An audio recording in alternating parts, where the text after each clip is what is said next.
ഇനി നമ്മൾ ബി.ജെ.പിയിലേക്ക് എത്തുമ്പോൾ ഇത്തവണ നിയമസഭാ തെരഞ്ഞെടുപ്പിൽ മികച്ച പ്രകടനം തന്നെയാണ് ബി.ജെ.പി നടത്തിയത്. ചരിത്രത്തിൽ ആദ്യമായി 3 എം.എൽ.എമാർ ഇതാ നിയമസഭയിലേക്ക് എത്തുന്നു. അക്കാര്യമാണ് രാജീവ് ചന്ദ്രശേഖർ നേരത്തെ, അതായത് മന്ത്രിസഭയുടെ സത്യപ്രതിജ്ഞാ ചടങ്ങിൽ പങ്കാളികളാകണം എന്ന ആവശ്യം ഉന്നയിച്ച്, അല്ലെങ്കിൽ ആവശ്യം ഇപ്പോൾ വി.ഡി. സതീശൻ തന്നോട് ഉന്നയിച്ചു. തന്നെ ഫോണിൽ ബന്ധപ്പെട്ടു. താനും അതോടൊപ്പം തന്നെ നിയുക്ത എം.എൽ.എമാർക്ക് ഈ ചടങ്ങിൻ്റെ ഭാഗമാകും എന്ന് അദ്ദേഹം പറയുമ്പോൾ, നിയമസഭാ തെരഞ്ഞെടുപ്പിലെ ഫലം അവലോകനം ചെയ്യുകയാണ് ബി.ജെ.പിയുടെ സംസ്ഥാന ഭാരവാഹി യോഗം. ഇപ്പോൾ കഴിഞ്ഞ ദിവസം കോർ കമ്മിറ്റിയിൽ വലിയ തോതിലുള്ള വിമർശനങ്ങൾ ഉയർന്നു വന്നിരുന്നു. അത് പ്രത്യേകിച്ച് കെ സുരേന്ദ്രനും ശോഭാ സുരേന്ദ്രനും എതിരെ ആയിരുന്നു എന്നതാണ്. മണ്ഡലത്തിലെ പ്രവർത്തനം തെരഞ്ഞെടുപ്പ് സമയത്ത് മാത്രം ആകരുത് എന്ന ഒരു നിർദ്ദേശം കോർ കമ്മിറ്റി യോഗത്തിൽ സംസ്ഥാന അധ്യക്ഷൻ നൽകുകയും ചെയ്തിരുന്നു. പാലക്കാടും തൃശ്ശൂരും ഉൾപ്പെടെ ജയം പ്രതീക്ഷിച്ചിരുന്ന മണ്ഡലങ്ങളിലെ തോൽവി വിശദമായി പരിശോധിക്കാനും പാർട്ടിയുടെ തീരുമാനം ഉണ്ട്. ജയപ്രതീക്ഷയുള്ള മണ്ഡലങ്ങളിൽ പ്രവർത്തനം കൂടുതൽ ശക്തമാക്കുക, അങ്ങനെ 2029 കൂടുതൽ മികവുറ്റ പ്രവർത്തനങ്ങളിലൂടെയുള്ള ഒരു തിരിച്ചുവരവ് സൃഷ്ടിച്ചെടുക്കുക. അടുത്ത ലോക്സഭാ തെരഞ്ഞെടുപ്പ് മുന്നിലുണ്ട്.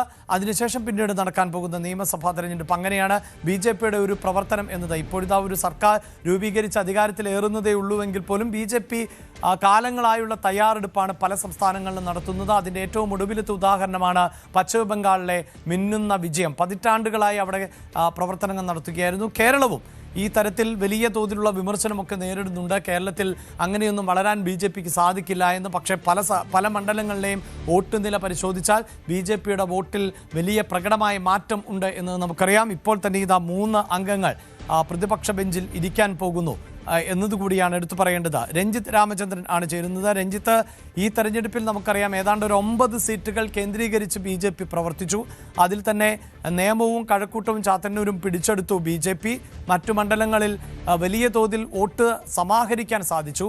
ആകെ വോട്ട് വിഹിതം കണക്കാക്കുമ്പോൾ അതിൽ മെച്ചമില്ല എങ്കിൽ പോലും കേന്ദ്രീകരിച്ച മണ്ഡലങ്ങളിൽ കാര്യമായി വോട്ട് നേട്ടം ഉണ്ടായി എന്നതാണ്. പക്ഷേ സുരേന്ദ്രനും ശോഭാ സുരേന്ദ്രനും ഒക്കെ വിമർശനവും ഉണ്ടായിരുന്നു കോർ കമ്മിറ്റിയിൽ. എന്താണ് 3 നിയമസഭാ സീറ്റുകളിൽ വിജയിക്കാൻ കഴിഞ്ഞതിന്റെ ആത്മവിശ്വാസവും സന്തോഷവും ഒക്കെ ബി.ജെ.പിക്ക് ഉണ്ട്. കാരണം നിയമസഭയിൽ 5 വർഷത്തിന് ശേഷം ഒരു പ്രാതിനിധ്യം ബി.ജെ.പിക്ക് വരികയാണ്. നമുക്കറിയാം 2016 ഒരു എം.എൽ.എ ബി.ജെ.പി കിട്ടിയത് നേമത്ത്. അത് പിന്നീട് തോക്കുകയായിരുന്നു. ഇപ്പോൾ നേമം തിരിച്ചു പിടിച്ചിരിക്കുന്നു. കഴക്കൂട്ടവും ചാത്തന്നൂരും ബി.ജെ.പിക്ക് ഒപ്പം എത്തിയിരിക്കുന്ന നേട്ടമുണ്ട്. പക്ഷെ അപ്പോഴും പാർട്ടിയെ ഇരുത്തി ചിന്തിപ്പിക്കുന്ന നിരവധിയായ ഘടകങ്ങളുണ്ട് എന്നത് ശ്രദ്ധേയമാണ്. അതിലൊന്ന് പാലക്കാട്ടെ തോൽവിയാണ്. പാലക്കാട് വിജയം പ്രതീക്ഷിച്ചിരുന്നു. മഞ്ചേശ്വരത്ത് സുരേന്ദ്രൻ ഇതുമായി ബന്ധപ്പെട്ട് ആദ്യമൊക്കെയുള്ള അദ്ദേഹത്തിന്റെ പ്രതികരണങ്ങളിൽ വിജയിക്കുമെന്നുള്ള ആത്മവിശ്വാസം പ്രകടിപ്പിച്ചിരുന്നു. തൃശ്ശൂരിൽ പത്മജ വേണുഗോപാലും വിജയം പ്രതീക്ഷിച്ചിരുന്നു. അങ്ങനെ വിജയം പ്രതീക്ഷിച്ചിരുന്ന ഒരുപിടി മണ്ഡലങ്ങൾ കൂടി ബി.ജെ.പിക്ക് ഉണ്ടായിരുന്നു. അവിടെയൊക്കെ തൃശ്ശൂരിലൊക്കെ ദയനീയമായി 3ാം സ്ഥാനത്തേക്ക് പോകുന്ന കാഴ്ച കൂടി കാണുകയുണ്ടായി. അതെങ്ങനെ സംഭവിച്ചു എന്നതിൻ്റെ ഒരു വിലയിരുത്തൽ ഇന്നലെ കോർ കമ്മിറ്റി യോഗത്തിൽ നടന്നിരുന്നു. അവർ പ്രധാനമായും പ്രസിഡന്റ് കഴക്കൂട്ടവും ഒപ്പം ചാത്തന്നൂരും ഒക്കെ കേന്ദ്രീകരിച്ച് അത് കാണിച്ചുകൊണ്ട് രാജീവ് ചന്ദ്രശേഖർ പറഞ്ഞത് മണ്ഡലങ്ങൾ കേന്ദ്രീകരിച്ച് നേരത്തെ മുതൽ തന്നെ നേതാക്കൾ പ്രവർത്തനം ആരംഭിക്കണമായിരുന്നു. തെരഞ്ഞെടുപ്പ് അടുക്കുമ്പോൾ മാത്രം ആ മേഖലകളിൽ പോയി വോട്ട് ചോദിച്ചാൽ ആരും വോട്ട് ചെയ്യില്ല എന്നാണ് രാജീവ് പറഞ്ഞത്. ഇതനുസരിച്ച് ഇനിയുള്ള മണ്ഡലങ്ങളിൽ ഏതൊക്കെ മണ്ഡലങ്ങളിൽ മത്സരിക്കാൻ ആഗ്രഹിക്കുന്നു മുതിർന്ന നേതാക്കൾ ആ മണ്ഡലങ്ങളിൽ അടുത്ത 5 വർഷവും വളരെ കൃത്യമായി തന്നെ തങ്ങളുടെ പ്രവർത്തനങ്ങൾ കേന്ദ്രീകരിപ്പിക്കണം എന്നുള്ള ഒരു കാര്യമാണ് പറഞ്ഞു വെച്ചത്. തിരുവല്ലയിലെ അനൂപ് ആന്റണിയുടെ കാര്യം അദ്ദേഹം ചൂണ്ടിക്കാട്ടി. ഈ ക്രിസ്ത്യൻ രഞ്ജിത്ത്, ഞാനൊന്ന് ഇടപെടും. ഇപ്പോൾ രഞ്ജിത്ത് തുടർന്നുകൊണ്ടിരുന്നത് ബി.ജെ.പിയുടെ വിലയിരുത്തലാണ്. ഇതിലിപ്പോൾ ചേർത്ത് വെക്കേണ്ടത്, രഞ്ജിത്ത്, കഴിഞ്ഞ ദിവസം ബി.ജെ.പിയുടെ ഭാഗത്തു നിന്നും ഒരു പ്രതിഷേധമുണ്ടായിരുന്നു. അത് ഈ KSRTC ബസ്സിലെ സൗജന്യ യാത്രയുമായി ബന്ധപ്പെട്ടാണ്. ഒരു പരിധിവരെങ്കിലും കേരളത്തിൻ്റെ പൊതുസമൂഹം അത്ഭുതപ്പെടുകയും ചെയ്തിട്ടുണ്ടാകും. ഒരു സർക്കാർ രൂപീകരിച്ചിട്ടില്ല, അതിനു മുമ്പാണ് അങ്ങനെയുള്ള പ്രതിഷേധങ്ങളൊക്കെ ഉണ്ടായത്. അപ്പോൾ പ്രതിപക്ഷത്തിരിക്കുന്ന ഒരു പാർട്ടി എന്ന നിലയിൽ അത്തരം സമീപനങ്ങളുമൊക്കെ ഇനി തുടരേണ്ടതുണ്ട്. അതിൻ്റെയൊക്കെ ഒരു ആകത്തുകയായിരിക്കും ഈ 2029 തയ്യാറെടുപ്പിൻ്റെയും ഫലം. അത്തരം വിഷയങ്ങളുമൊക്കെ പൊതുവിൽ ചർച്ചയ്ക്ക് വരുമോ? തീർച്ചയായും ക്രിയാത്മകമായ ഒരു പ്രതിപക്ഷത്തിൻ്റെ റോൾ തങ്ങൾ നിർവഹിക്കുമെന്നാണ് രാജീവ് ചന്ദ്രശേഖർ കഴിഞ്ഞ ദിവസം പറയുകയും മറ്റും ചെയ്തത്. ഇന്നലത്തെ സമരവുമായി ബന്ധപ്പെട്ടും ഇന്നലത്തെ കോർ കമ്മിറ്റിയിൽ വിമർശനം ഉയർന്നുവെന്ന വിവരങ്ങൾ കൂടി പുറത്തു വരുന്നുണ്ട്. കാരണം ഒരു സർക്കാർ രൂപീകരിക്കുന്നതിന് മുൻപ് തന്നെ ഈ ഒരു സമരത്തിൻ്റെ ആവശ്യകത എന്തായിരുന്നു എന്ന ചോദ്യം വളരെ പ്രധാനമായി ഉയർന്നു വന്നിട്ടുണ്ട്. ഇവിടെയാണ് നമ്മൾ നേരത്തെ പറഞ്ഞു തുടങ്ങിയ ഒരു കാര്യത്തിലേക്ക് തിരിച്ചു വരുന്നത് അഭിലാഷ്. അത് മറ്റൊന്നുമല്ല, വിവിധ മണ്ഡലങ്ങൾ കേന്ദ്രീകരിച്ച് ഇതിനകം തന്നെ പ്രവർത്തനം ആരംഭിക്കാൻ, അടുത്ത 5 വർഷത്തിന് ശേഷം മത്സരിക്കാൻ ആഗ്രഹിക്കുന്ന മണ്ഡലങ്ങൾ കേന്ദ്രീകരിച്ച് പ്രവർത്തനം ആരംഭിക്കാനുള്ള നിർദ്ദേശം രാജീവ് ചന്ദ്രശേഖർ നേതാക്കൾക്ക് നൽകിയിട്ടുണ്ട്. അതനുസരിച്ചുള്ള ഒരു രൂപരേഖയൊക്കെ വരും ദിവസങ്ങളിൽ തയ്യാറാകുമെന്നാണ് മനസ്സിലാക്കേണ്ടത്. ഈ സീറ്റെണ്ണം വർദ്ധിപ്പിക്കുക എന്നുള്ളത് തന്നെയാണ് BJP കേരളത്തിൽ ലക്ഷ്യം വെക്കുന്നത് എന്ന കാര്യത്തിൽ സംശയമില്ല. മറ്റൊരു പ്രധാനപ്പെട്ട കാര്യം എന്ന് പറയുന്നത് ശോഭാ സുരേന്ദ്രനും കെ സുരേന്ദ്രനും ഒപ്പം ഷോൺ ജോർജിനും PC ജോർജിനുമെതിരെയൊക്കെ അതിരൂക്ഷമായ വിമർശനം ഉയർന്നിരുന്നു. ഈ ക്രിസ്ത്യൻ വിഭാഗത്തെ പിണക്കുന്ന തരത്തിലുള്ള പ്രസ്താവനകൾ, ക്രിസ്ത്യൻ വിഭാഗത്തിലെ പ്രധാനപ്പെട്ട ആളുകളെ വിമർശിക്കുന്ന തരത്തിലുള്ള പ്രസ്താവനകളൊക്കെ ഇവരുടെ ഭാഗത്തു നിന്നുണ്ടായത് അനുചിതമായി എന്ന വളരെ പ്രധാനപ്പെട്ട ഒരു വിമർശനം കൂടി ഇതുമായി ബന്ധപ്പെട്ട് അവരുടെ സാന്നിധ്യത്തിൽ തന്നെ കോർ കമ്മിറ്റിയിൽ ഉണ്ടായി എന്നാണ് മനസ്സിലാക്കേണ്ടത്. അത് നിർണായകമായ ഒന്നായി മാറുകയും ചെയ്തു. കാരണം ക്രിസ്ത്യൻ ഔട്ട്റീച്ച് ഒക്കെ നടത്തി ഒരുപാട് ക്രിസ്ത്യൻ വിഭാഗങ്ങളെ ആകർഷിക്കാൻ ശ്രമിച്ചുവെങ്കിലും അത് വിജയം കണ്ടിട്ടില്ല എന്നുള്ള വിലയിരുത്തൽ തന്നെയാണ് കാര്യങ്ങൾ എത്തിയത്. അത് മാത്രമല്ല, മൊത്തത്തിൽ വോട്ട് പേഴ്സൻ്റ് 20% കടക്കുമെന്നാണ് കേന്ദ്ര നേതൃത്വത്തെ BJPയുടെ സംസ്ഥാന നേതാക്കൾ അറിയിച്ചിരുന്നത്. പക്ഷേ അത് കേവലം 14% ഒതുങ്ങി. ഏതാണ്ട് 2-2.5% വ്യത്യാസം മാത്രമാണ് സംഭവിച്ചത്. ഒപ്പം സംസ്ഥാന നേതൃത്വത്തിനെതിരെയും വിമർശനം ഇന്ന് ഉയർന്നേക്കാം. ഒരുപക്ഷെ ജില്ലാ അധ്യക്ഷന്മാരുടെ മീറ്റിംഗ് ഉണ്ട്, ഒപ്പം മറ്റു യോഗങ്ങൾ തുടരുന്നുണ്ട്. സ്ഥാനാർത്ഥി നിർണയത്തിലും മറ്റും പ്രസിഡന്റ് അപ്രമാദിത്യം കാണിച്ചു എന്നുള്ള വിമർശനം നേതാക്കളുടെ ഭാഗത്തു നിന്ന് ഉണ്ടായിട്ടുണ്ട്. അത് നിർണായകമായ ഒരു വിമർശനം തന്നെയാണ്, സംശയമില്ല. പല സ്ഥലങ്ങളിലും അത്തരം നിർണയങ്ങൾ, പ്രത്യേകിച്ച് തൃപ്പൂണിത്തുറ പോലെയുള്ള മണ്ഡലങ്ങളിൽ, കോന്നിയിൽ പോലെയുള്ള മണ്ഡലങ്ങളിൽ, കൊടുങ്ങല്ലൂരിലൊക്കെ വലിയ പാളിച്ചകൾ സ്ഥാനാർത്ഥി നിർണയവുമായി ബന്ധപ്പെട്ട് ഉണ്ടായിരുന്ന വിലയിരുത്തൽ ഉണ്ടായിട്ടുണ്ട്. കെ ഗോപാലകൃഷ്ണനൊക്കെ ഇക്കാര്യം ചൂണ്ടിക്കാണിക്കും എന്നുള്ള തരത്തിലുള്ള കാര്യങ്ങളൊക്കെ പുറത്തു വരുന്നുണ്ട്. ഗുരുവായൂർ മണ്ഡലത്തിൽ മത്സരിപ്പിക്കാൻ തന്നെ അയച്ച രീതി ശരിയായില്ല, കൊടുങ്ങല്ലൂർ കേന്ദ്രീകരിച്ച് പ്രവർത്തിക്കുകയായിരുന്നു എന്നുള്ള വിമർശനം ഗോപാലകൃഷ്ണന്റെ ഭാഗത്തുണ്ട്. അത് ഈ സംസ്ഥാന സമിതിയിലും മറ്റും ഉയർന്നു വരും എന്നുള്ള കാര്യത്തിൽ സംശയമില്ല. അത്തരത്തിൽ സ്ഥാനാർത്ഥി നിർണയവുമായി ബന്ധപ്പെട്ട് കേന്ദ്ര നേതൃത്വത്തിനെതിരെയും വിമർശനം ഉയരും.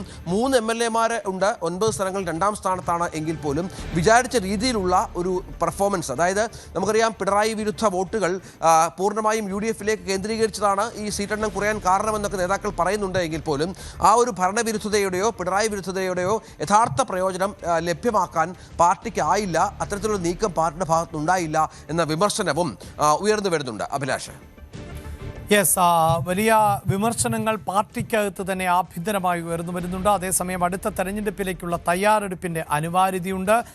മണ്ഡലങ്ങൾ കേന്ദ്രീകരിച്ചുകൊണ്ട് തന്നെ ഇപ്പോൾ തന്നെ പ്രവർത്തനങ്ങൾ ആരംഭിക്കുക, അതാണ് BJP പലപ്പോഴും കാലങ്ങളായി എടുത്തിട്ടുള്ള സമീപനം.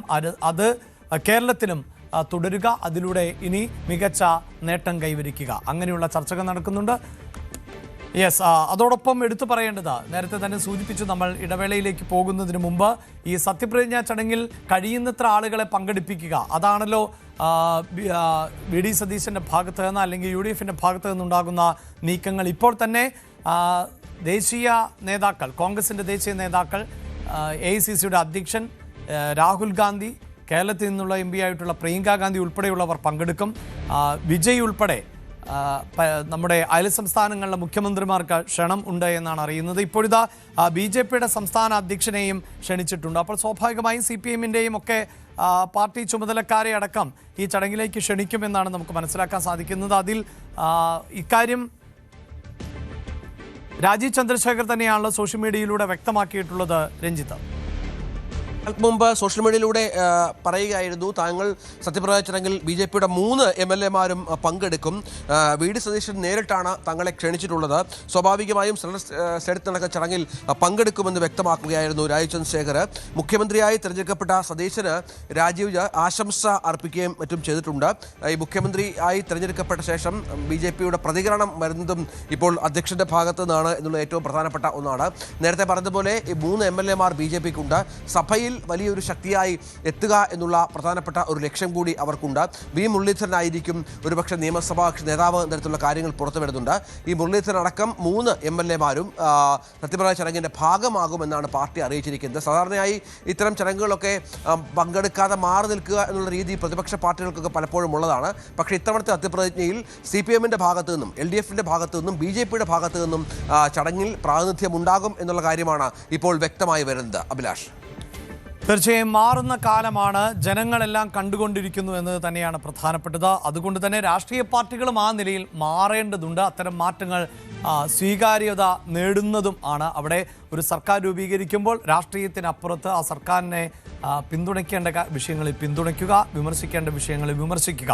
മറ്റൊരു പ്രത്യേകത, ഈ നിയമസഭാ സമ്മേളനം ചേരുമ്പോൾ 3 അംഗങ്ങൾ ഈ BJPയുടെ പാനലിൽ ഉണ്ടാകും എന്നതാണ്. അതുകൊണ്ട് തന്നെ ഓരോ വിഷയങ്ങളും സഭ ചർച്ച ചെയ്യുമ്പോൾ അവരുടേതായ ഒരു നിലപാട് BJPക്ക് എന്താണ് ഈ വിഷയത്തിൽ പറയാനുള്ളത്. സാധാരണ നമുക്കറിയാം, ഇതിനു മുമ്പ് O രാജഗോപാൽ മാത്രമാണ് കേരള നിയമസഭയിൽ BJP ടിക്കറ്റിൽ വിജയിച്ച് സഭയുടെ ഭാഗമായിട്ടുള്ളൂ. പലപ്പോഴും വിവിധ വിഷയങ്ങളിൽ സഭയ്ക്ക് പുറത്താണ് BJP നിലപാട് പറയാറുള്ളത്. എങ്കിൽ ഇനി അങ്ങനെ ആയിരിക്കില്ല എന്നതാണ്. ഓരോ വിഷയങ്ങളിലും BJPക്ക് സ്പീക്കറിന് സമയം അനുവദിക്കേണ്ടി വരും ഒരു കക്ഷി എന്ന നിലയിൽ. അതുകൊണ്ട് തന്നെ അവർക്ക് പറയാൻ ഉള്ളത് പറയാൻ സാധിക്കുന്ന ഒരു പശ്ചാത്തലം കൂടിയാണ് സൃഷ്ടിക്കപ്പെടുന്നത്. കൂടുതൽ വാർത്തകൾക്ക് News 18 Keralam YouTube channel subscribe ചെയ്യുക.